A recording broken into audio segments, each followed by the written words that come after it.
everyone, welcome to another PARS tutorial. Today we are focusing on rule number 64, the Rhapsody. Now before we start, I just want to highlight this little section of the ruler. And there's just on the ruler, there's some small little indentations that we will need to know about later on. Okay, so just bear that in mind for now. Okay, so the first thing that we're going to do, we're going to complete the circular pattern for this Rhapsody ruler, just to give you an idea of how it works, and then you can adapt it to however you like.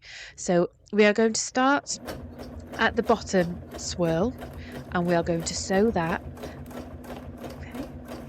down to the bottom, and then we are going to sew back up to the swirl on the other side.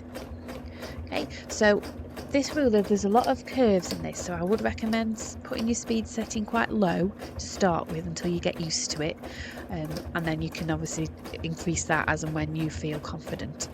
Okay. So we're going to complete the second swirl and just go back on ourselves a tiny bit, and then continue on to the next two top curves. There is no right way to do this. You can pick whichever curve to go first and then the second curve after that. It doesn't matter either way. So we've completed the first curve there, and we are going to go back now, and this is where the first time that we're going to return to that little section that I talked about. We're going to go back to where the ruler channel narrows a little bit, which is what I was talking about before we set off to do our last swirl. This is just so that the stitching is a bit neater and nicely lined up. Okay, so once we've completed all the swirls, this is the second time we are going back to that little section that I talked about. Okay, and it will be clearer when you can see the ruler in your hand that there's just that little edge bit for you to go back to. Okay, and then now if you want to line it up, we can see the scroll lines at the end there. You can put that now, you can place that anywhere around that central curve that we've done. So it depends how many swirls you want to put in your curve. You can not move it as far. If you want a bit of a longer time in between your curls, you can move that scroll line almost to the end of the stitching that you did last time. So once you're happy with where it's gone, I am now going to continue with the pattern. But as you can see, I haven't used the bottom two swirls. I'm just going to use the top two swirls because that's how I want my pattern to go. So again, you can mix this up. So each time you do this pattern, it could be slightly different. Okay, so I'm just taking it nice and slow. I've got my sew slip mat underneath my material, so it helps with this gliding motion, especially when I've got a lot of curves to be doing in the pattern. So I've gone back to that same point again, and I'm going to slide the ruler to exactly where I want it. Okay, so I'm using that scroll line at the end there, so I know when my pattern is complete, it's going to be nice and circular. So what I'm going to do here is I'm not going to do the bottom swirl because I've already got the swirl from the previous one in there. So I'm going to go straight to the top swirl that's at the bottom. Just do the exact same thing again. Return to the point. Okay, and then I'm going to go round the middle channel up to my top swirls. Okay, so you can see there, don't be afraid if you need to reposition your hand because you are going in obviously lots of different directions.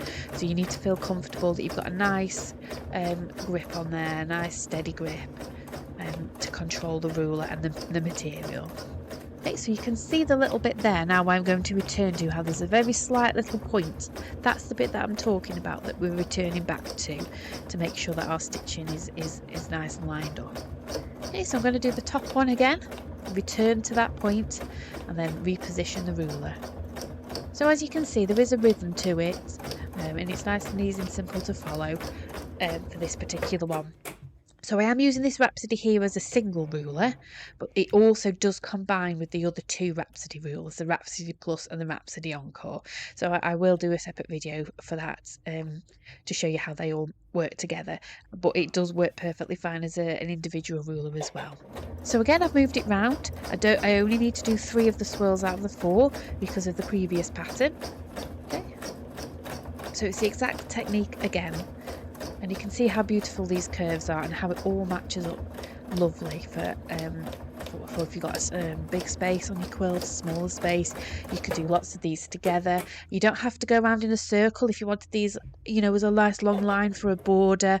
That's easy to do. There's lots of different ways. You just got to have fun and play around with the different swirls. It gives you lots of scope to do lots of different things. Okay, so again, just doing slight adjustment there, just to make sure I've got my hands where I like them, where I feel most comfortable. Go back round to the same little point section before we complete the last curve on this bit. Okay, so you can use this ruler as a coverall if you want it, if you've got a big space to cover. Like I said, because you don't have to do the circular pattern, you can do slightly straighter patterns. You can do anything that you like with this ruler. It can cover different areas and different shapes and designs.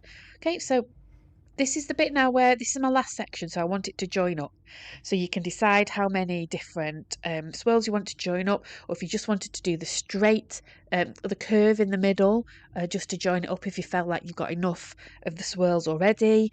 Again, like I said, it's personal preference for whatever your project you've got. I'm just showing you the basics here, and you can go off and expand that and do whatever you like. Okay, so this one I am going down the central section.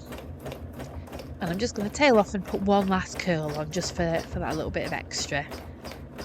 Okay, and then what I'll do when I've just finished this, I will take it off and I will show you how beautiful and stunning this design is. And like I said, this is just a small section. You can expand this out and do this over a much larger area and in all different directions. Or you can team it up with the other Rhapsody rulers. So there's a lot that you can do with it. Okay, so I'll just take that ruler off. And you can see that beautiful circular swirling design. Okay, and that is our Rhapsody ruler number 64. Enjoy.